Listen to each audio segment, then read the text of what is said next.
Awesome. Thanks for popping on, Greg. Yeah, no I problem. appreciate Thanks you for taking the inviting me. time, man. So one of the things that I thought was interesting is that you seem to be a guy who's kind of like, I don't want to say the opposite of myself, but if I'm like the kind of new breed or the transplant or the, I don't know, people have used the term like adult onset hunter, you seem to be more of like the traditional kind of BC guy. So I'd love to hear a little bit of like what your background is and kind of how you grew up and how hunting came when it like kind of played a role in. Yeah, if you could just dive into that, that Yeah, would no, be sounds good. appreciated. I was born into a hunting family. My dad instilled the outdoors into us right from day one, and he got his drive for the outdoors from his dad. We never had the opportunity to meet. He died when my dad was 10, so my dad never really got to hunt with him, but he always fished with him. The last picture of my grandpa was 10 days before his death, was him with a big bull moose up north. So that was it. That's the only that's the picture that's burned into Wow. my head is the flannel, the jeans, just standing there ear to ear grin. Yeah. And then 10 days later he got in an accident at work. And yeah, my dad took some time off from the outdoors, and then he ended up getting tied in with a friend who is like an uncle to me. And they started hunting, and Okay. then so years go by, I'm born. Then our growing up, we never got to go hunting with dad until we were 10. So our 10th birthday was Okay. something we looked forward to. It was your 10th And birthday. how many's in your family? You got one brother for sure. Any others, or Yeah. is it just And two then of you? I've got a sister. She doesn't hunt. Okay. She fishes, but Okay. or she fished. But So for you and your brother, 10's a big deal. 10 was a big deal. That was, you're going to get your core course. You're going to get a Yeah. rifle. I got a Ruger 30-06 was my first gun. That's actually, I gave it to my son on his 10th birthday. So that gets passed down. It was pretty good. And then, And were you born and raised in the Lower Mainland, or did you come bo- down here later? born and raised in the Lower Mainland, Maple Ridge. Okay. Yeah. Okay. So actually, well, I wasn't born in Maple Ridge, but it's, they decided to drive to a different hospital to have me. So.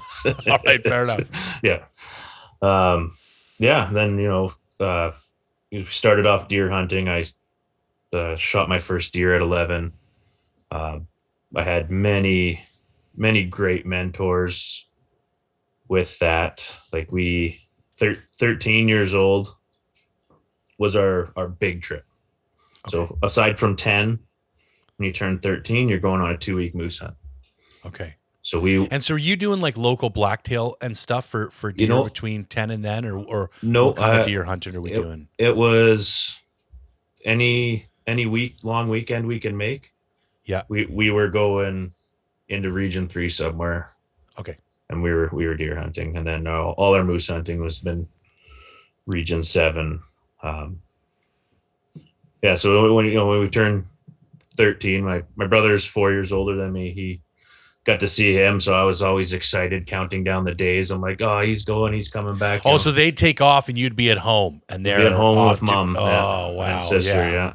Yeah. So it just kills you. Just chomping at the bit, man. Oh yeah, it's for years, because I'm watching my brother come home with 4-point buck, and I'm sitting there at 6 years old, and I can still remember it in my head, hanging in the garage, and just being so jealous the whole time that this is what they're coming home with, and I'm sitting at home, it's just stewing, waiting to go.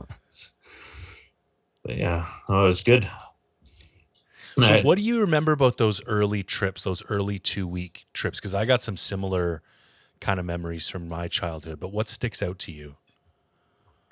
The long days, those caught me off guard, and we always waited until Thanksgiving long weekend. Yes. And then we went for 2 weeks from there, and the weather was always so moody at that point too. You can be plus 10 or you can be minus 20. And, I wasn't prepared for it. I was, blue jeans, gum boots. Yeah. Like that's what we hunted. And it was, And are you doing a lot of sitting in calling, looking for kind of marshy openings and like Yeah, you can so our area that we hunted for, oh, 20 years was, we camped on a lake. So yep. we had a variety. We had, a couple of guys, my dad's friends and my uncle. They were the sit and wait guys. So they Yep. would get in their boats and they would go down the river and they would sit on the river and wait for. They can sit there every day for 2 weeks, no problem. Yep. Like, so that's kind of where I learned my patience, because I'm going out with those guys. I'm gonna Yep. sit here forever. And my brother and my dad would be working the mountains or working the bushes along the swamps, and just they were always the workhorses. And then we ended up hunting with an old Portuguese guy that my dad used to work with, and he was the caller. That changed Okay. the game for us. So Right. we started actually, we camped in the same spot. We'd be on the lake, but we would be going up the mountains for our bulls, Okay. which it never crossed our minds. But this guy, he was late 60s at the time, and that's going on 20 years ago. You can follow him up the mountain on his old Honda 250 quad, and he's driving, we're hiking behind him, and it's you'd get up there, you'd make a couple of calls, you didn't get an answer, it's like, okay, next spot. But they would come running to that guy. Like, Really? we had moments where, you're laying down on the ground because the moose is coming in so hot and heavy, you're like, oh shit, let's get out of the way. But Wow. yeah, there was something to be with him for sure. I never realized what a strong hunting community the Portuguese community was until I kind of started doing this podcast and started interviewing some more people. And you hear it pop up, and it's a real big family thing for them Yeah. as well. And I don't know why it never really occurred to me that would be a thing, but there's a very strong Portuguese hunting community in the Lower Mainland. Oh, 100%. So with that guy, we would be out in the middle of nowhere, 10 hours away. You'd run into another Portuguese guy. They knew each other. They're from the club, Vancouver. They have Yeah, coffees and drinks, and they always seem to know each other. Every time you run into a Portuguese guy with him, then that was it. that's hilarious, Yeah. man. So kind of funny. So when I grew up, my family was kind of like the weekend warrior hunters in that every year it was a big moose trip. But that was kind of about it. Like, I don't remember anybody. Maybe once my uncles started getting older, I can remember them doing like a little bit of whitetail and a little bit of bear. But like with my grandpa, so it was my grandpa, my dad, and his two brothers. So the four of them. Yeah. And there was a big moose trip every year, and pretty big camp because tags are really hard to get in Ontario. And so it would be like a couple of my other uncles and, probably 10, 15 guys, and normally hunting, because you can party hunt tags there, probably hunting one or two tags and maybe even just a cow tag. Like, it was that tight. Yeah. And I can remember always wanting to go as a kid. And hilarious thing, it was always Thanksgiving weekend. Oh, nice. That's when they went. And I think I was 12 when that's what I had to wait for. And I can remember I shot my first partridge with a 410 on that first trip. And same thing, real long cold days. I can remember chewing on the leftover steak, like kind of a half-eaten steak. We'd throw it in a Ziploc bag and you just chew on the bone. Yeah. The next day, and you're just sitting in some swamp, just sitting and waiting and hoping. They were calling too. And I only went 2 years, when I was 12 and when I was 13. And it was like end of a logging road, North Bay, Ontario, set up a wall tent. But then you'd have some gear too. You'd have a couple quads. You'd have a little skiff with a 9.9. There'd be a couple lakes around and a couple of deactivated roads. And you'd all kind of split up and work kind of different areas. And we did get a moose each year. I was trying to figure this out with my dad the other night. I think he got a cow the first year we went, and then I think my uncle got a bull the second year I went. And then I had a bit of a falling out with that side of the family, and that was it. I never hunted with, until I brought my dad out here to do an elk hunt, I never hunted with those guys ever again. But I remember being a kid and knowing they were going hunting. And ever since I was like 6 or 7, because you'd come home and there was always hunting stuff in my grandpa's house, not so much my dad's house, but we spent more time at my grandpa's house visiting my dad than at my dad's house anyway. So it felt more like I associate that more with my dad, but there was always hunting stuff and like the gun rack with all the guns locked up, and you were just dying because it's what the men did, you know what I mean? And you were just this boy, and it was like that's what you were supposed to go do when you felt like a man when you were going to do it. And I remember them making fun of me because I was tripping over everything, and it's like you're trying to be quiet, and I'm just like breaking sticks and just don't know anything about anything, you know what I mean? But I went through that this past not last year, the year before, with my son on his first season, and I completely forgot. I'm like, oh, this is what my dad was like. You know, the frozen puddles. Yeah, I'm gonna step in those frozen puddles right through them. What are you doing? But no, we were the same thing. There was a big group of guys. We went in the shared hunt, so there'd be 4 of us going after 2 tags, and there was always between 8 to 10 of us. Even leading up to the hunt for the big moose hunt, like when the LEH came out, we would go to my uncle's house, or he was like an uncle to me. He'd be in Hammond. We'd all go into his garage. We'd sit around the wood stove. The adults would be having a few beverages. We'd be filling out our LEH slips for, and it was a big deal. Like it was a party to fill out your LEH slips. It's like we all knew what we're putting in for, but we're all coming to the same place to do it. It was part of what we did. It was neat. And then, there would always be that, you'd be cooking up something from the last year, whether you're frying tongue in the frying pan or eating heart. Like and it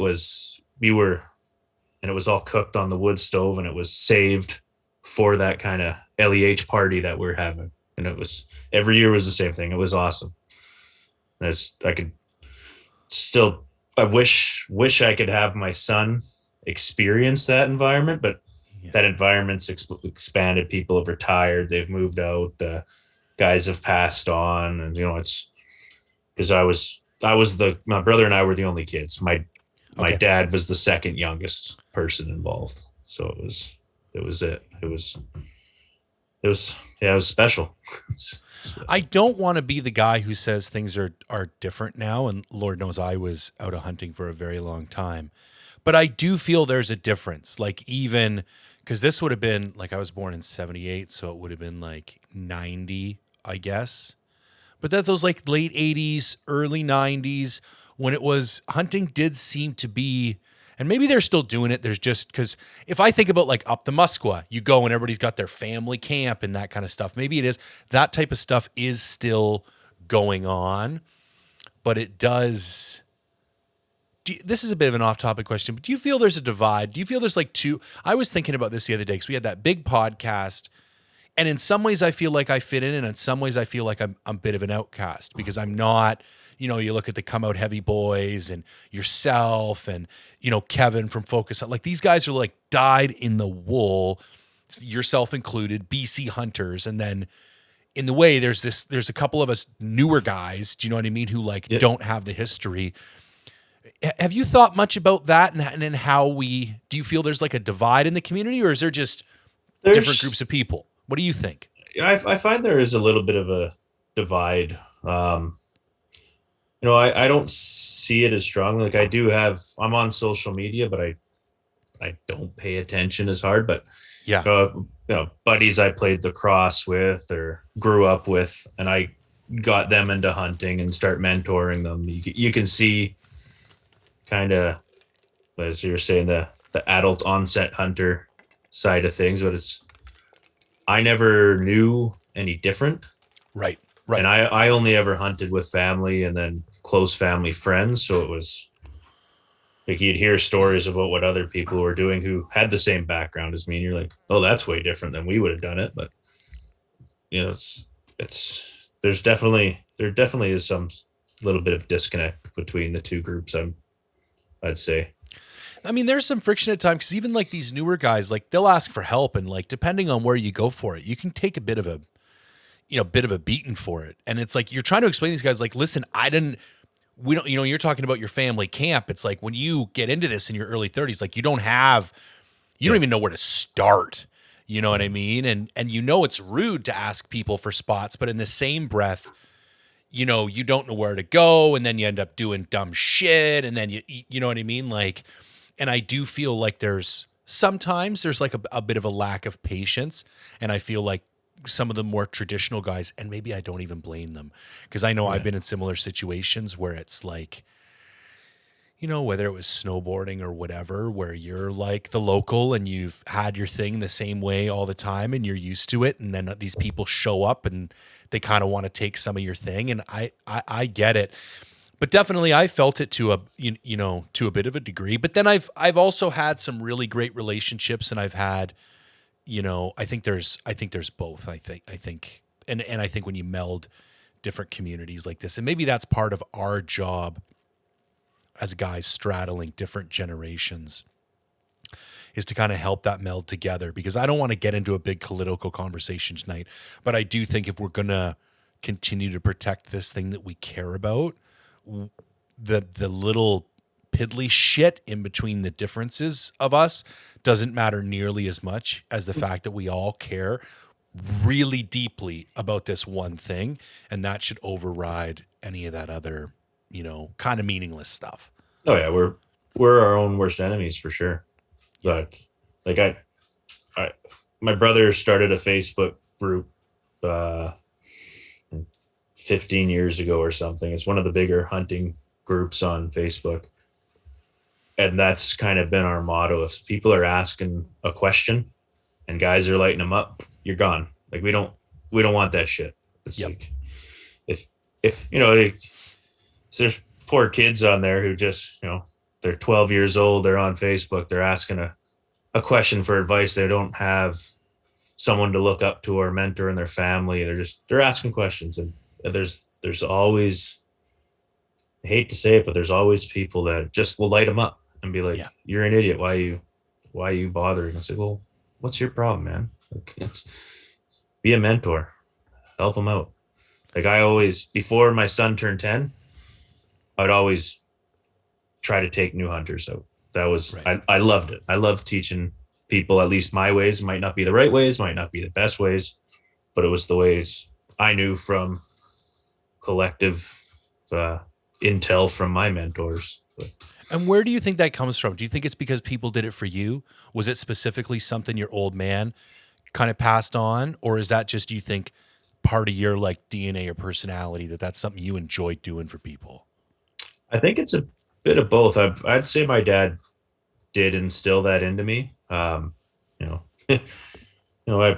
He was definitely patient for the most part with my brother and I. We weren't the easiest kids growing up. So, but we take you out into the bush, and he would be patient with you and try to teach you, and you can tell he really enjoyed it. Right. And then I'm the same way. The first person I really mentored in hunting, when he shot his first deer, he shot a nice 4x4 mule deer. And to me, it was more satisfying than any animal I've ever shot. And I was like, man, there's no greater feeling than that. And I was thinking like, man, that must be what the guides feel like all the time. But then, not thinking anything. And then last year, my son shot his first bear. And I was like, okay, there is a greater feeling. Right. It's like, oh, yeah. And then I watch. So my dad was behind us. So there was 3 generations of us. We were bear hunting. And he videotaped with his cell phone my son shooting the bear. You can't see the bear. You can see me standing beside my son. My son drops to a knee, shoots the bear. It drops, arms in the air, turns around, jumps. And there's just the biggest hug I've ever got from him. He's screaming. He's so excited. I watch that video almost every day. Yeah. So it's been on repeat on my cell phone since last spring. Like it's almost gets me teary-eyed thinking about it. Yeah. Well, so my daughter's 6 now, and the furthest we've got is like truck camping. And I have more of a camping history with my mom than my dad. And even then it was like Ontario Provincial Park. I don't have I didn't grow up. We did do some interior canoeing and stuff, but like I kind of came in to all my woodsmanship later in life. So in some ways, feel like I'm trying to figure it out with my kid. Like I don't have a template to follow. So all we've really done so far is truck camping, because even in the podcast that I've listened to, like the one message, because I am that hardcore, oh, we have to learn something and there needs to be challenge.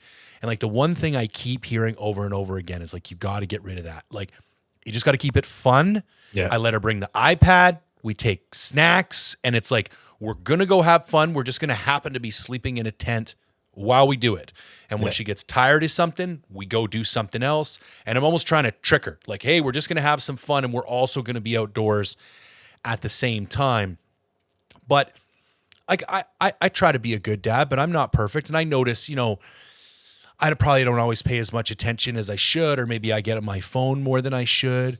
But when we're out there, it feels different just for me. Like I just feel more connected to her. I feel more present. I feel like I'm paying more attention. I feel like she gets more of me and more of my attention when we're out there. And like I said, we've only done the truck camping thing, but I think it's different. I think you connect with people differently. And I think that's why hunt buddies are such strong buddies. I mean, when you go through that kind of stuff, and I think when you strip away the phones and the TVs and the distractions and all that other kind of stuff, I just think you connect better with people out there. And I think as a parent, like, and I don't care, maybe hunting's not your thing. I don't care. Go camp, like go canoeing, go camping, whatever it is.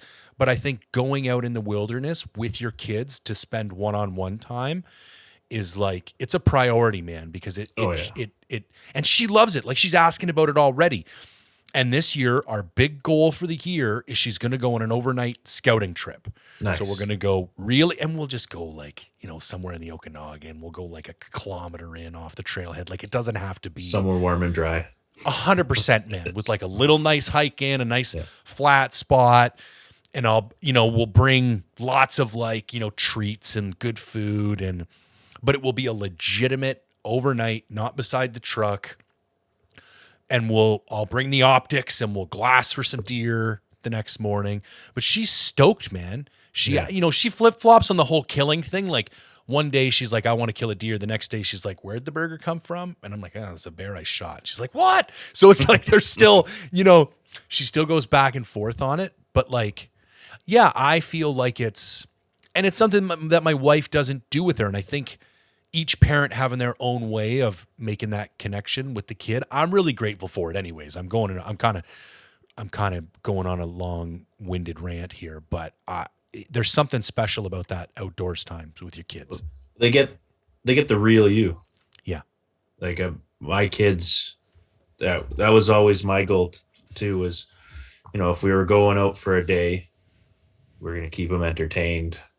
We're going to stop at this creek. We're going to throw rocks. We're going to start a fire. We're going to roast hot dogs or make s'mores. But like even the snacks too, it's whatever to do to keep them entertained. So it's like, I want to go again.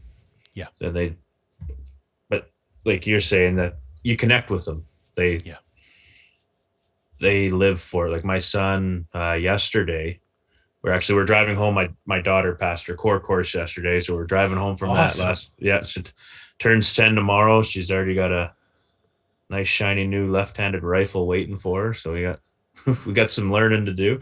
But so he brought up, we were talking about this time. I want to say he was probably only 3, but we quadded up into the Alpine. Okay. And it wasn't hunting season and we camped, and he was talking about it. I'm like, you remember that? Right. So like it's and it was just me and him one-on-one. We left the truck. My friend had a cabin. We left the truck at the cabin. We took the quad. We went up into the Alpine up near Spence's Bridge, and we camped right up above the trees, over 7,000 feet. We're just watch the sunset, the sunrise. You look for miles. We just had a fire. He was eating Pop-Tarts and poking sticks in the fire. And he was talking about how awesome it was just yesterday, and he's 12 now. So it's like I had no idea. I burned that into your head. Like Yeah. I had not the slightest clue he would remember that. It Yeah. kind of caught me off guard last night. Yeah, man, that's powerful for sure. And I think, like it just means the world to them when they're your focus. Yeah. And I think there's so many distractions here that we're probably not the best at it all the time. And I No. think that's another thing that makes it so potent for them when they're out there because they can tell they've got your undivided attention. Yeah. And I think that's another thing that makes it. I think about my daughter brings up, we literally took a trip to Disney World when she was 3. And me and my wife talked about it. We're like, is this dumb? Like, are we spending a shitload of money to go to do something that she's never going to remember? And she's only 6, but she'll still talk about it. And it's not like she talks about it in an abstract sense, like that time we went. It's like, no, when we did this ride after eating that thing and going around that corner, like she vividly recalls that stuff. And it's funny because I couldn't, if you paid me $1 million, I couldn't tell you what I did when I was 3 years old. Yeah. Like I got tons of memories. And I couldn't even tell you how old I was. I was, catching the first fish. I can still remember catching my first rainbow trout. I would assume, looking at the pictures, I'm probably around 3 or 4. But Yeah. and I went to Disneyland around the same time, and I hardly remember that. But I remember being in the outdoors. And it's nice that the kids are doing the same thing. They're remembering those things. So so the family trips, we're going up north for moose, a couple weeks every year. Now, is there a point when you start to strike out on your own and go start to have some of your own adventures, or does it stay like pretty consistently a family thing? It was pretty consistent. I would say really only the last couple, like the groups changed over time. Yeah. But like my dad just lives down the road from me, so the majority of my hunting is with him. Yep. And being able to bring my kids with my dad, they're hunting with grandpa. Is like, I never got to experience that. Yeah. And I just think that's the coolest thing, that It's amazing. he's there for that. And Yeah. they don't have any idea how special that is. But Yeah. when they're older, hopefully they realize what they have. Like, And that's got to be special for him too. oh, absolutely. Like it's got to be the world at that point in your life. Like, yeah. Oh, but I would, yeah, he's not much to share his emotions, but yeah. you can tell it means a lot to him for sure. So my dad, I had to pick this year, man. I can't believe it. So my dad's thing is he's always wanted an elk. He's never been Western hunting. I brought him out in 2017. We took a run up the Muskwa. And it just wasn't a good year, man. Really heavy wolf action, like wolves every day. Saw one cow elk, no bulls. But he had the time of his life. He'd never done anything like that in his life. Like his stuff was like logging roads and wall tents. So when you're talking like jet boats and teepees and, like he was just like, this is crazy. But I was always really disappointed because I'm like, I was supposed to get you, a better experience than that. I mean, I can't promise you're going to get a shot opportunity, but you should at least be having some encounters, Yeah. So I brought him out in 2017. I was kind of disappointed with the quality of the trip, but, so I was kind of hesitant. I always wanted to bring him back, but elk hunting is so physical. Like if you look at the guys who get it done every year, either they got a bunch of gear, like they're going either way up north and they've got side-by-sides, trailers, jet boats, and they've got some spots, like stuff, probably family stuff, probably the same spots they've been going to for 20 years. Or there's these younger guys that are kind of in my generation, but they're going in pretty hardcore. Do you know what I mean? Like humping straight up, calling their asses off, running all over Hell's Half Acre. Not the kind of thing my dad can do. So I was always like, I don't know what I'm supposed to do. I just didn't really feel like I had a game plan that was, had a great enough likelihood of success that really justified bringing him back out. And then my stepmother hit me up this year and she's like, I think it's really important we get your dad back out. He's going to be 66 this year. He just turned 66. And who knows how much longer he's going to be like that physically fit. Like he's fine, but you just never know, right? Yeah. And I started thinking, well, caribou, because it's still kind of exotic. Like coming from Ontario, there's deer and there's moose. So the whole point of coming out west is you're trying to do something a little bit different. And I started thinking, it's not an elk, but I feel more comfortable in my ability to put together a caribou hunt, a bit of a fly-in where we should have a pretty good shot. So yeah, man, I put everything in place. I put the deposits down. And now we're going into 6, which is in 7, but they've put all the permit to a companies on hold in 6 because of what's happening over in 7. It's like, my dad's already bought his plane ticket. He's already done all this stuff. And I'm just like, I can't it had to happen this year. You know what I mean? Yeah. And it really hit home because I'm not opposed to looking at, I want to respect everybody's rights in the wilderness. And if I don't pretend to have answers or claim to know who deserves what, but you do want to feel like you live in a place where that stuff is an option and accessible. And right now, all of a sudden, it doesn't feel like that anymore. It feels like maybe we're going to be able to do something and maybe we're not. And yet again, it's just completely, out of our hands. But the whole reason I'm telling this story is that my brother's never gone hunting. He tree planted with me and he's got a bit of bush, savvy, but he's never gone hunting. But when my old man said he was going to come, I hit my brother up and I was like, I think you need to come on this trip. And he agreed to, and you could tell that just meant the world to my dad. Do you know what I mean? Like, he's never been on a hunting trip with his 2 boys. And for us, I know he wouldn't care if we saw a living creature the whole 10 days. If he got to go spend, 10 days in a teepee on a lake, in northern British Columbia on the border of the Yukon with his 2 boys, like that would be everything for him. Yo, for sure. We actually, it's funny that you're talking about that. I took my dad and my brother, one of my friends, on all 3 of their first flying hunts this past fall to try to get a caribou for my dad. we seen caribou, nothing legal, but my brother and I each shot a bull moose. Okay. And my dad was right there with us, getting his hands dirty, packing back to the camp. Like, his pack might not be as heavy anymore, but he insisted. He's like, I'm here. I'm part of it.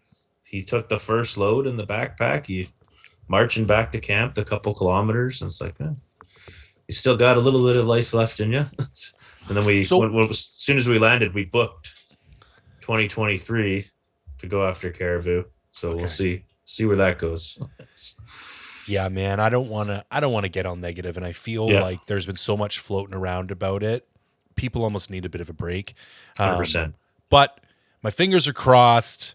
I'm going to be cautiously optimistic because I think that's about all we can do. I think the fight's been fought the fight has been fought, and how things roll out now or how they're going to roll out, and we'll decide what to do. So what do you got for advice for a guy taking, I took him on the jet boat hunt, so I got a bit of an idea about what his physical capabilities are, but even like any particular stuff you brought that was like a really good idea or shit you wish you brought, or like, any tips for a fly-in hunt with your dad and your brother? Especially with your brother not being a hunter too, and you're going on a fly-in, what I did is I brought a big tote. Yep. We took 2 flights in, we packed heavy. Yep. Like we have our stuff for hiking into the backcountry or whatever, but we had a tote full of comfort items, extra food, snacks. We even, since we weren't far, we knew we weren't going to camp far from the lake.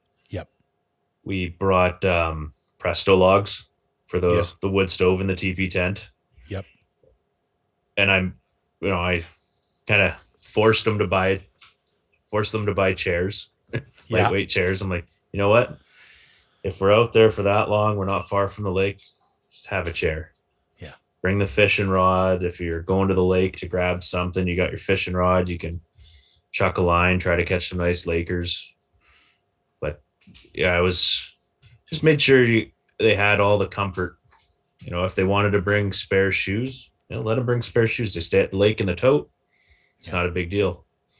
So you have we each had our backpack full of gear, and in that backpack we were good for 2 weeks, no problem with what we had. But then we still had a tote full of, just extra comfort items that, if you want to have your case of beer, have your case of beer. If you want your chocolate bar's there. I think it made it easier. And then, luckily there was 4 of us, and I have a 12-man tent. Yeah. So we had the which one, by the way? I got the Seacoast side. Okay.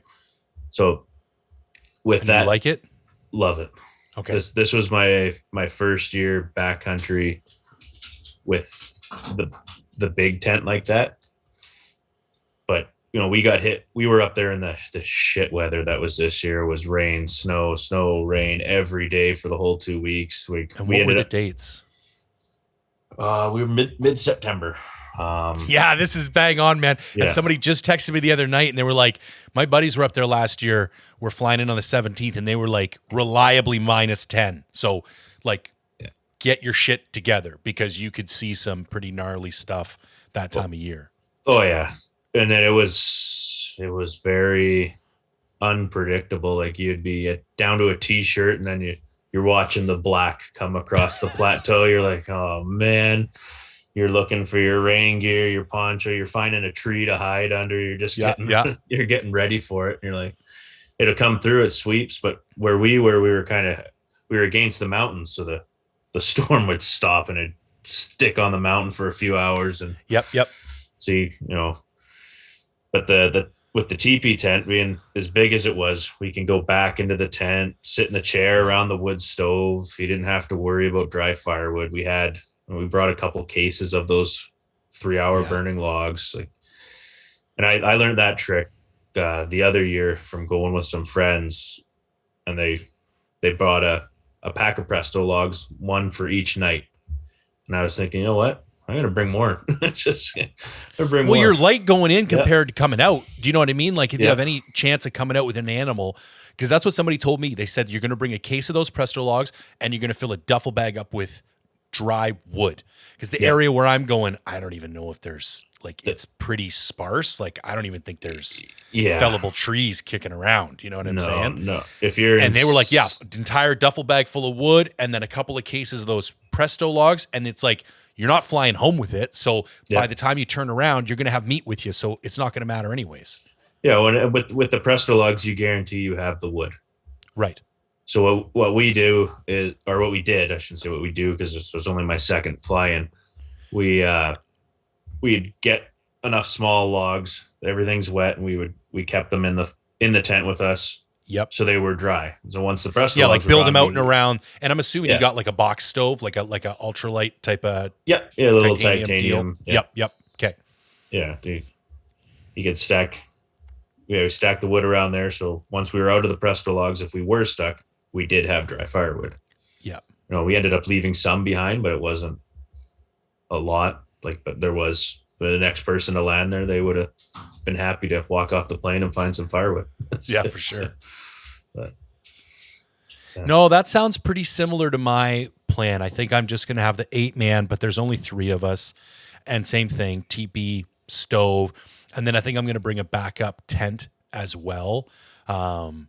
For instance, like I know I snore sometimes, and I'm thinking of putting my old man. Did you put him on a cot, or did you just put him on a sleep? Yeah, that was the other thing I was thinking. The lightweight, low cots. Yep. If you're not going far from the lake, you just go and get the Cabela's special they go on sale for under $100. That's exactly what I'm thinking. And I think we're going to be within 100 yards, 200 yards. Like just go look for a nice spot, like a nice flat spot. And then I'm trying to remember that, like, I love the challenge of it. And like, it's a vacation for me to go hike 120 kilometers in 10 days. Yeah. But it's like, that might not be their idea of a good time. Yeah. And that some days might just be a camp day. Yeah. You know, like when I was a kid, crib was a big deal, like a real big deal. Yeah. And I've already got the crib board and a couple decks of cards. And I'm already like mentally preparing myself that like they might just wake up one morning and be beat to shit. And they might just want to have a camp breakfast, eat food, have a couple bevies, and like play crib for a day. And I'm just like, okay, let's just roll with whatever happens and don't force my idea of what a good hunt has to be. You know what I mean? No, if you're going up there and you spot something, who knows where your glassing vantage point is, but you can be seeing a herd of animals, 20 kilometers away, and Right. you're going to want to go look. Now, I don't know what kind of shape your dad's in, but if he goes on that push with you, then the next day you're probably going to be hanging out at camp. And Yeah. My brother this year, he brought his iPod or whatever. So we're all laying in our cots. It was early, but we had all got soaked, and it was actually after dealing with my moose because it was sleeting on us while we were dealing with it. But you're getting too hot in the rain gear, so we're in our t-shirts and the rain gear's piling up beside us, and get it all back to camp, or not back to camp, but where the closest tree to where we can hang it to camp, which was 500 yards away from camp. We were just dead. We just all laid. It was dark. We didn't really feel like having an outside fire, doing anything. It was all just laid in our cots, ate our food, listened to music, just had a nice, quiet, relaxing time. And, you can get up there too for a week, and you can be trapped in your tent the whole time due to weather. You never know what's going to happen. Yeah. It's kind of the fun of the adventure. It sucks while you're there, but when you come home, it's fun to talk about. Have you ever run into a meat care issue up there? Because that's the other thing I'm trying to think. Like you go in for 10 days. What if somebody shoots a moose on day 2? Nope. I guess with those temperatures, though, that's not an issue. Yeah, we always kept an eye on it.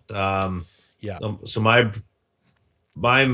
moose was close enough to trees that we hung it, and we checked on it daily. And it was more, we couldn't see it from camp too, so it was go see if it's still there. Make sure nobody'd gotten into it. Yeah. And then my brother's moose, he shot it on the other side of the lake. We actually ended up putting it in game bags, letting it air out as long as possible in the good weather, and then we would put it in heavy duty garbage bags, throw it in the lake, and it was perfect. Yeah. Okay. Yeah, that's what we would do. Like if we were early season, say goat hunting, you would take the animal and we'd just throw it in the closest creek inside a bag and just monitor it. Maybe open it every couple of days and see if you gotta leave. You call that plane, and hopefully they can come and get you. So like this, we were there. They got screwed due to the bad weather, so we were there 3 extra days. Really? Yeah. We were on an all moose meat diet at that point. Wow, man. So packing some extra food is key. Yeah. Just in case. Yeah.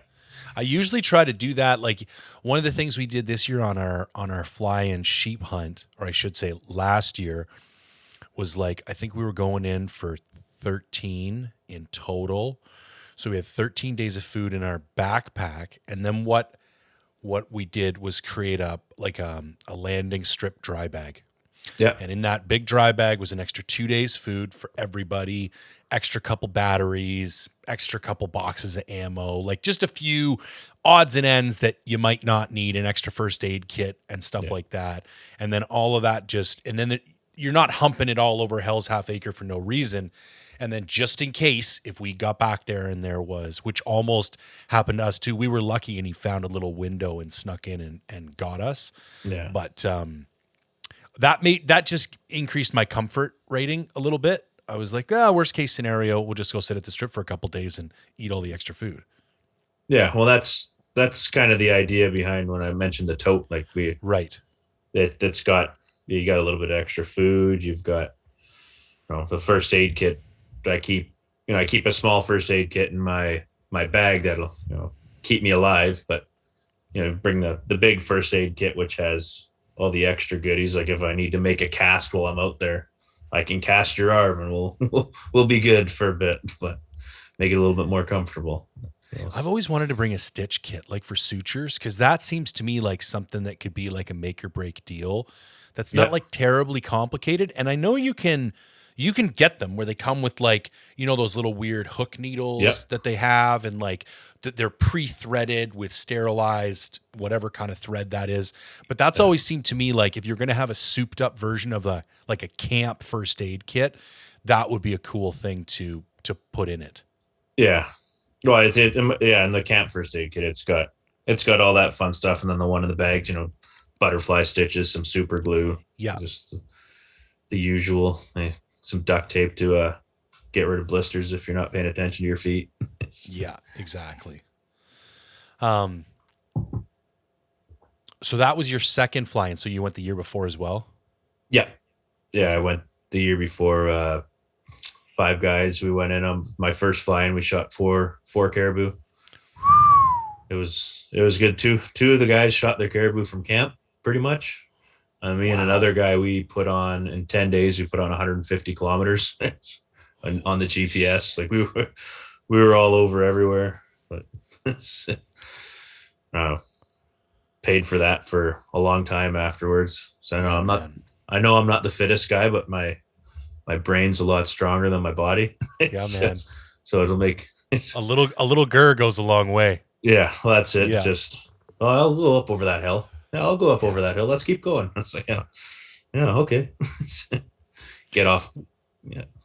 What like the way I'm going in for caribou, like because it's kind of so flat and open up there with like these kind of like island pockets of hills, like I'm just trying to get up high and glass as much country as I can. I don't like any other tips for how to work country like that, because I've never really went and worked country like, what it looks like based on other people's videos and what I've seen in Google Earth.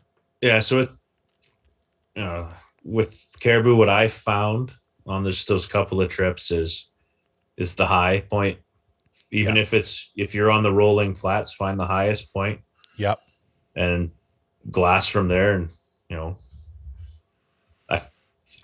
I still, it's still burned into my head. I'd be glassing this flat spot forever, and you're not seeing anything. Like 20 kilometers away, you can see what look like caribou, but out of nowhere, a herd of 12 caribou will just pop up right in front of you. You're like, where did you even come? Like, I don't understand where you guys just showed up from.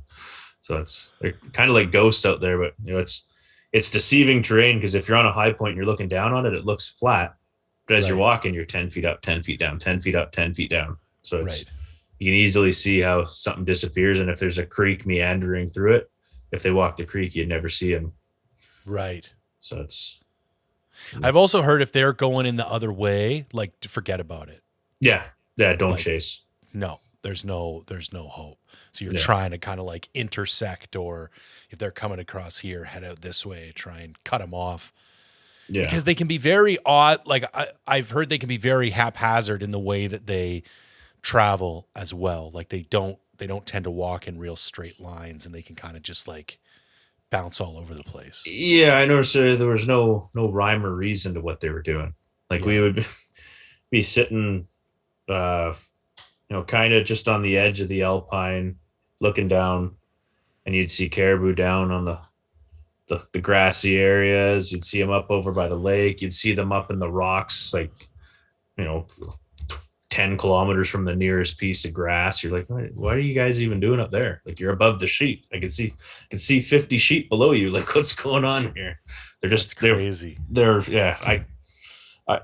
I'm sure guys who are experienced with it can probably pattern them a bit and have reasons for it, but just my minimal experience with it is I could never figure out. No clue why they're doing what they're doing. Every other animal you can figure out pretty much, but caribou, it's just can't. Just got to find them, and if they're headed in your direction, you win. If they're not, you're hooped. Yeah. Yes. Okay, so I got to ask, what rifle do you get for a girl who just turns 10? So she's left-handed, and nobody else in our family's left-handed, so we had to go shopping. We ended up with a Tika 270 for her. Ooh, Yeah. And I that's a went, nice gun. yeah, and I went 270, just, it's a common cartridge. Yeah. You should be able to find it at any gas station that sells. So Yep. that's kind of my theory. I've always had the standard guns. I've had the 30-06s and the 300, and so I'm like, oh, I'll get her 270, because the other year I got a 6.5 PRC for mountain hunting. I don't reload, so I can't find ammo for it. It's like, all right. And then the way this past couple of years have been, any store you go and the shelves are empty, but you still see the 308 and the 270 and the 30-06 ammo. So that was kind of the basis behind our decision on that. And we let her hold every gun we can get our hands on, and that was the one she seemed most comfortable with. So should be hoping to get her out. She's a member of the Mission Gun Range, so we'll get her out there shortly. That's awesome, man. Yeah. And I think that sounds like it's funny. I'm agreeing with you, and I just bought a 300 PRC, which is like, there's like, I bought it from Omer, and he sold me 5 boxes with the gun. Yeah. And I'm not a big recreational shooter. So like, I'll go drop a half a dozen rounds at the beginning of the season, and then like 1 or 2, depending on if I'm able to kill an animal. So I'll probably be good for the next 3 years with 5 boxes of ammo. I'm the same. With that PRC, I got 1 box left. So it's like, I only need to just see if my gun's good, and then that's it. But it's funny you mentioned a 30-06, because not many. I'm from Ontario. It's like the land of 30-06s, and you don't hear a whole lot of guys talk 30-06 out here. There tends to be more the 308s, definitely 300 Win Mags. But yeah, it's not. And that was when I bought my first rifle. It was a 30-06 Savage. I really liked that. And then I sold that one and bought a 308 Tika. Yeah. Liked that, but then wanted something bigger. So I sold that, and I got a 300 Win Mag Tika. And then when I was taking my brother and dad out, I was like, we need a second gun. And it was just an excuse, because let's be honest, I'm sure somebody would have lent me a rifle for a week. Do you know what I mean? And I'm like, I should probably buy a second gun. That seems like a reasonable solution to this problem. Oh, that's perfect to convince yourself. Yeah, exactly. Yeah. And then I wanted something kind of like the 300 Win Mag Tika. To me is like the blue collar rifle. Do you know what I mean? Like, it's not overly expensive, considering what you could pay for a rifle. Like, there's cheaper rifles out there, but I would argue it's one of the best value rifles you can buy. And there's nothing you can't shoot with a 300 Win Mag. And the ammo, I mean, all ammo is getting a little bit difficult to find, but it's a pretty standard ammo. And so when I got a second one, I was like, let's have a little fun. Let's get probably the same way you felt about the 6.5. Let's get a fun gun, something a little bit more exotic. Yeah, that's kind of exactly why it was something different, something light. Knew a couple people that shot them. I shot one, and I was like, I like that. I've heard nothing but good things. People kind of rail on the Creedmoor all the time, but even the guys who hate the 6.5 Creedmoor, even they tend to like the 6.5 PRC. So it seems to be, if I was going to go that particular caliber, that's certainly the round. Yeah, going after. I wasn't planning on shooting a moose with it this year, and I did. So how did that go? Dropped right on the spot. Really? One shot. He just curled up. Called him into about 50 yards. Yeah, he went down in a hurry. I was like, perfect. I had no intentions of moose hunting while we were there. We were going for caribou. Yeah, but we were across the valley from where we were the year before, and we seen a couple of moose, but nothing that would make you go, I want to pack that 10 kilometers back to the lake. Yeah, no doubt, man. But yeah, we're going to set some pretty hard limits when it comes to like the bigger animals. Yeah. About within this distance to camp is okay, but Yeah. across this imaginary line, because I don't think a lot of people, and I've never had to pack a moose out of the backcountry. I've had to pack an elk out of the backcountry, but I don't think people understand, especially with moose, just how insanely large they Well, are. and if you're going up towards the Yukon, you're dealing with the Alaskans, which are just a whole nother. Yeah. Like this year was my first time being in, my first time shooting an Alaskan, and when I walked up to it, like when I first got it, I'm like, yeah, it was a good moose. And I walked up to it, I'm like, holy smokes, these are they are as big as they look on TV. Yeah. Because you see the people on TV or on YouTube, and you don't know how big that person is. So it's Yeah. like you're like, oh, it could be a big person or it could be a little moose. You don't know. And so Yeah. you walk up, you're like, oh, well, they're big. We got some That's work awesome. cut out. Yeah. But So what's the rest of your, like, are you like, what do you like to hunt? Is it these big kind of like lots of people trips? Do you normally focus on the larger ungulates, but have you done some sheep and goat and other kind of stuff like that as well? I've dabbled in sheep. So it's as much as it might upset people. They always think I'm part of the sheep society. I'm a sheep guy. It's like, oh no, I got a special place in my heart for sheep, but I've been on two hunts that were for sheep, Okay. like that were targeted long trips. Yep. One of them ended up being the caribou hunt, and then the other one we only seen 10 sheep, and I ended up shooting a goat that was wounded by somebody else. So it was Somebody you were with, or you just ran No. into a wounded goat? so we long story. So we were up on the north end of Williston Lake, Okay. and my brother and I, like, my dad was down kind of near base camp. He just glassing the hillsides. My brother and I were walking the ridge, and then two people showed up in our valley, but we were kilometers away. So we were kind of hunting. It was almost like a horseshoe valley, and we were watching these goats across the way. There was a bunch of them. We heard a shot. We thought it was my dad at first. I'm like, oh, he just shot a nanny. Uh-oh. not harping on it, it's legal, but that's Not ideal. not ideal. But so it's like, oh shit. And then we see them. I was like, well, that's not dad. It's like, uh-oh. Where the hell did you guys come from? Like, we're hiked in. We're not on a road. We're not near anybody. And these guys came out of nowhere. They ended up not, I don't know if they couldn't find the goat or what happened, but they ended up leaving. They were gone. We watched them. They went forever. My brother and I, we actually ran down an avalanche chute to try to cut them off and be like, hey, we know where it is. Like, it's we watched you hit it. It dropped, but then it got up and walked away. And my guess is, I hear they're tough as nails. yeah. Oh yeah. I won't share it online. I've taken flack for the picture, but I'll show you Okay. what happened to this thing before I got to it. But yeah, so I running down the avalanche chute, and I'm, it's steep. At one point I'm cartwheeling down. I'm losing everything. Backpack's gone. Guns rolling down the hill. It's like, holy shit. And I stopped in the brush at the bottom. We ended up not catching them. They got past my dad somehow because he was down the valley.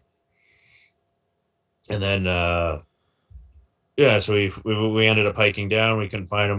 We met up with my dad. We came up with a game plan. It's like, okay, we know there's a wounded goat. We're pretty sure it's a nanny. It was with a group, but the kids were accounted for with nannies. There was a couple big billies with the group that we were, deciding what our play was going to be. But at this point, it was like, let's find this thing. And it was early in the morning. We ended up, we spread out. We found it just before last light. Like it was probably we were in August, so want to say up there is probably close to 10 o'clock. Like the sun was starting to get low, and then I'm standing on the shale and I look up and it's right above me 100 yards, and it's not going to make the night. Like it was in rough shape, but it was standing. So I shot it. Yeah, I shot it. It came down the mountain. My dad was a couple hundred yards down the cliff face, standing on the shale just below it with me. And he said it was kind of funny. He's like, I could see the goats tumbling down the cliff coming towards you. And then he's like, I see you in the stance, and they're like the athletic prone position, like, oh shit, what are you gonna do? And then he watches me dive to one side, and the goat lands right where I was standing, and it was like, oh, because I lost sight of it after I hit it. Yeah. I'm like, I saw it start tumbling, and then it disappeared, and then it just comes launching off the cliff. I'm like, uh-oh. There's knee jerk reaction. I jump out of the way it lands, and we ended up hiking it out at 1 a.m. We got back to base camp. Jeez. And, in grizzly country, and that was interesting. That was my first real backcountry trip, and I learned a lot. Learned that goats are tough. It's the toughest animal I've could think of. Like the injuries that goat had before I found it. That was the year we got a freak snowstorm in August. We got hit with that at the start of the trip. I thought I was going to die. I'm naked in a sleeping bag with hypothermia, shaking all to hell. I had bought new rain gear for that trip that young and dumb didn't test out. Oh, turned out it wasn't as waterproof as it was supposed to be. Yeah. So I was in rough shape the first night. And learn a lot that trip. yeah, man. And there's no eject buttons on those trips. Once you're in, you're in. Yeah. Oh yeah, for sure. So I went back. I went back to rubber rain gear after that. I pack rubber rain gear in my pack. I'm no messing around. So I work in construction in the lower mainland. So we're out in the rain all day. Yeah. So I'm like, you know what? I've worn that for the last 15 years. That's what I'm going to wear. And I know it keeps me dry. I mean, it works, man. That's for sure. Yeah. It's no debating that. Yeah. It's a little bit of extra weight, but you gotta pick and choose. It's for me in the backcountry, you're picking and choosing where you want to burn your weight, and rain gear's where I burn my weight. Yep. That was a scary night for me. Yeah. Like I was certain that was it. That's how rough it was. Really, eh? Oh yeah. I'd never experienced cold like that. Violently shaking for hours. Nothing you can do about it. Too wet to start a fire. Like it was sleeping bag got wet trying to get into it. Like it was just a disaster. Because it was while we were hiking in. So there was no camp. There was nothing. You had to set up camp in the rain as best you can. And it's a good time. Yeah, they call that type 2 fun. Mm-hmm. It's terrible in the moment, but looking back on it, I mean, man. Something wrong with us. Times. So the other thing I want to ask you about is your photography, because you post some of the coolest pictures and videos I've seen. So has that always been a passion of yours, or is that something you came into later on?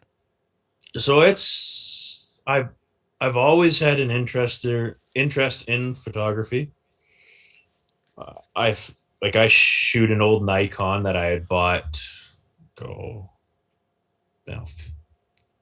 15 years ago. Okay. And I had never really thought about it too much. And I always liked it, but I never immersed myself into it. And then when the big old C word came around a couple of years ago, yeah,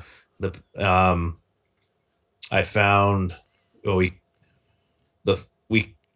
we couldn't do as much as we wanted to do as a family. The kids' sports were all canceled. Yep. Um, being part of the Sheep Society, I've got some great friends that are, world-class photographers, Yeah. like guys that, one of them lives in Maple Ridge just down the road from me. You give them a call and like, hey man, what do you think? I got this old Nikon. I need I want to start taking pictures of all these animals because I see all these incredible things. Yeah. And like we're always out in the like we're always out in the bush, my family, and I see all these things. No one really believes me. Yeah. Like, you know what? I'm gonna buy a camera or I'm gonna buy a new lens. So I call up my buddies from the society there, and he's like, get this lens. So we ordered it on Amazon. A couple days later, it showed up, and I was surprised at how it consumed me. Right. Like, so after we got the lens, for the first, What lens? Do you remember? it's 200 to 500 Okay. Nichol. Yeah. I don't know all the specs on it. I'm not. That's very a nice much, piece of glass, though. Yeah, it's a good piece of glass. It's it's heavy as all hell. So it's Yep. So we started taking pictures, and I'm like, oh, that's it's starting to get some good feedback from people, and a couple people showing interest in buying pictures, and I was like, oh, okay, this is just a couple times out taking a couple pictures, Mm-hmm. and then we started going. I'd load up the family, the dogs, and we'd get in the car and we'd drive. Almost every weekend during the pandemic, we were gone. We were somewhere. We were, day tripping to Kamloops or Lillooet, or just burning fuel and Yeah, man. Nothing else to do. finding animals. Is going to our usual hunting spots, and you go looking for the deer, you go looking for the sheep, elk, moose, whatever. We went to Jasper a couple of times. It was just just all in on the photography and still to this day. Just a couple days ago, we got in the car, we bring the binoculars, a spotter, we go up to Spence's Bridge, or then we drove over to Kamloops, and we spent the good part of the day in Kamloops hiking into some spots, and then you come back down to Spence's Bridge, and you're glassing from the different areas.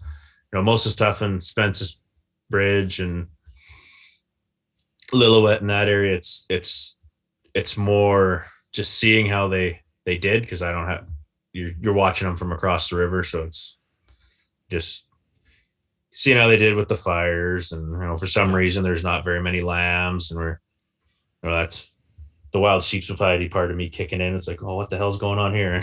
I need to know what's going on. Or I know it's been a short, quick, wild journey with the photography, to be honest. So I donate pictures to different auctions, like obviously the Wild Sheep BC, Wild Sheep Alberta. Got one this weekend in Minnesota up for auction. So I definitely spend a lot more money than I make on it. Yeah. It's much to everyone's displeasure. It's the wife's eyeballing me from across the room. But no, it's been fun.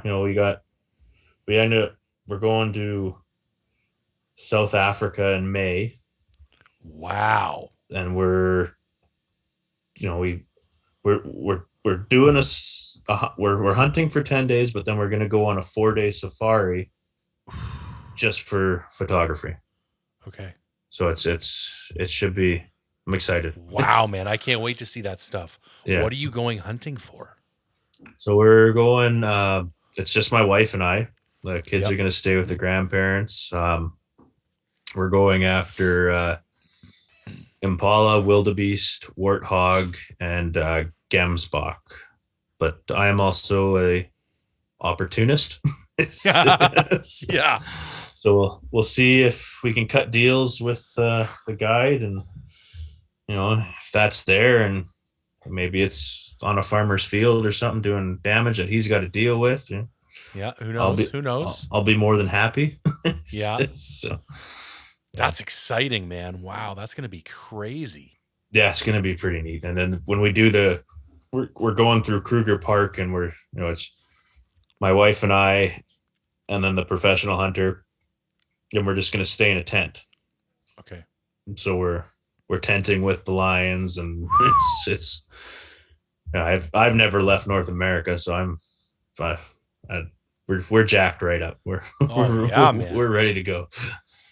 That's going to be a whole different world, man. Even just the sounds at night and stuff like, Yeah. yeah. Yeah. Wow. Good for you, man. That's exciting. And good for you on the photography, man. And keep it up because you're good. You know what I mean? Like, Thank you. you have a very good eye. And I can relate because like I film my hunts and I'm probably a better filmer than a photographer. I try my best. But even I used to come back from failed hunts and it was a bit of an issue with my wife because I'd be really cranky if I didn't put something down. And there was a lot of not putting things down. So 70 to 95% of the time. That's mine. And she'd be like, this is, you got to get your shit together because you're not allowed to take off for a week and a half and leave me with the kid and then come home and be a dick. Yeah. And I noticed when I started coming home with the films, it like kind of gave me something to focus on, just like editing the photos. And then it was like, I still felt like I had something. Like I wasn't coming home empty handed. And then editing the photos and putting the videos together, it took my mind, it let me kind of go back into the hunt, but like, I don't know, just expend some energy in it. It wasn't such a sharp, like you're in, you're doing it, and then you're out and it's just over. Yeah. And that like kind of withdrawal that you go through when you're like come back out, especially these deeper hunts, man, like it's not like flicking a light switch. Like it takes your mind a little, and I try and talk about that with people. Like you come back, but you're not back. And it takes you a while to like sync back up with the pace that everyone is operating. And I find working on my videos and working on my photos, it kind of bridges that gap a little bit for me and smooths out the transition from, kind of one mindset to the other mindset. It makes me a little bit easier to deal with, I think. Oh, 100%. I fully disagree. After you spend 2 weeks in the bush, I don't know if I say disagree. Did I say agree? I don't. But when you spend two weeks in the bush and you come back and it's not normal when you're back for a bit. It's not mentally, physically. You could feel changes. It's every day you wake up and it's like it's a little bit more different. It's like, oh, that's weird, but it really started to notice that the past few years. Not so much when I was in my 20s, and as you start paying attention to yourself more as you get a little bit older. I should say older. I'm still mid-30s, but I noticed what you're saying like quite a bit. Like it takes you a little bit to adjust, and that the filming and pictures, it's definitely helped with that. Yeah. And if I use it for a lot of the times, I'm using it for scouting. So I'm scouting. So I'm hunting, but I don't have a camera. I got my gun, or if I don't have a gun, I got my camera. And it's you got something to come home with, no matter what. It always feels successful, even if you don't even see animals and you're out there and you're like, you're taking pictures. You find that good picture and you still feel like you accomplished something. I shouldn't say it's always about accomplishing something either. Like, to me, just being out in the bush is the best part of it all. Connecting with nature, being out there. It's not about coming home with something, but definitely with the photography, it does add that little bit of something there. Yeah, I'm still trying to work on that, and I'm trying to get closer to that because I do still I have issues separating that. And I think I've described it as being too goal focused to be present sometimes. Yeah. And I'll make it more stressful than it should be, because I'll realize by like the second or third day, it's like, are you even here, man? Because it's like, all you're thinking about is how you can put something down. And it's like, there's all this crazy shit going on that you're not even paying attention to. And then, or I'll get to the second half of the trip and that anxiety starts to sink in because you feel that clock ticking and like the time's just going away. And then I'm just, oh, I've only got 4 days left. Oh, I've only got 3 days left. And I start getting full of anxiety. So Yeah. Start making stupid mistakes and. Yeah, and just focusing on the wrong things. And so like that's one of my things that I'm like actively trying to work on, is just being more present. I'll never get away from, I want to be successful. And I think it's okay to want to be successful, but I don't think you have to do that at the exclusion of everything else. I think there is a middle of the road there. There's a happy medium where you can still enjoy yourself and have a good time. And bring the stress level down a little bit. Like none of us are making our living. Guys like me and you, is like, we're not making our livings out there. We're not, this is not, we're going to go home to a family that loves us, to bills that are paid, and to a job that's got to be done on Monday. So like, let's actually put this where it belongs. Do you know what I mean? And give it the amount of energy that it deserves. Because I think it's easy to get wrapped up and think it's more important, or that the success or failure is more important out there than it really is. Oh, yeah. There's always that pressure that sets in, and but it's I was like that actually for quite a while. You almost felt like a failure if you didn't take something. It's like, oh, you're looking at it wrong, 100%, man. And then that's what it was. I was just looking at it wrong. Yeah. I went through a dry spell for me, a dry spell. It was a couple of years, and it was taxing, but by the end of it, it's like, these were some of the best trips I ever had. Right. Never shot anything. We weren't always coming home empty handed, but I wasn't shooting anything. And they were great times spent with family, friends, sitting around a fire, just reminiscing, staring at the stars, doing whatever, shooting the shit, just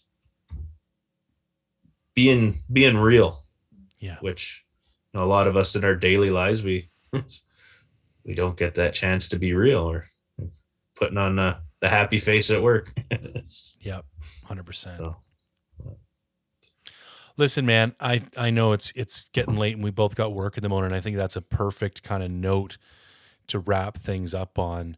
I'm going to stick your Instagram in the show notes, just because I think just for the photography alone, you're a really good guy to follow. And I like seeing the adventures with the kids and stuff too, because it's like you're kind of 3, 4, 5 years ahead of me in that regard. So it's good to see, because it's like gives me something to shoot for, and you can tell that keeping your family involved in your hunting has been a priority for you, and that's something that I really respect, because I think it's easy to get lost. But anything you want to say or wrap up on, or anything we didn't hit up?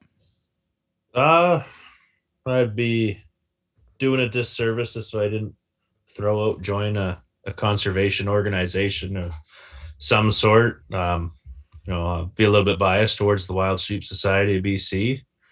Always, your money is going back into the ground, but you know what? There's lots of other ones out there that are doing good too, and just do your part if you can afford it, or if you can volunteer, do what you need to do. But you gotta stay focused on conservation, because without conservation, we don't have hunting. So, yeah, well said. And you play a bigger than average role, and I kind of wanted to give you a night off without the professional hat, but you definitely deserve, a nod of respect for the role you play at the Wild Sheep Society. And they're an organization I'm coming to feel pretty closely aligned with. I'm a member, and I like the way you said it earlier too. Like, I don't think you necessarily have to be a diehard sheep guy. I have a lot of trust in how the money gets spent at Wild Sheep Society. So even if you're not, going to be hunting sheep for the rest of your life, I think they're a good organization to get behind. Not that other ones, there's lots of other good ones out there as well, but I think some are maybe a little more fiscally responsible or have a longer history or whatever than some of the other ones. And Yeah. Wild Sheep Society is definitely one of the ones that I feel very comfortable, getting behind and belonging to and supporting. Yeah. Well, to interject there for quickly is contrary to popular belief, but our projects don't just benefit sheep. Right. Unless it's a disease thing, all our other projects benefit a variety of ungulates and all sorts of animals. So we always look past it for sheep first and foremost, but all of our habitat enhancement projects all help ungulates of all sorts. So. Yeah, that's badass. All right, Greg, thank you very much, my friend. Thanks you for taking the time. This is a great conversation. I feel like I got to go call my old man now and talk about hunting. Sounds good. I'm glad I could help. All right, man. Have yourself a good night. Yeah, you too. Cheers.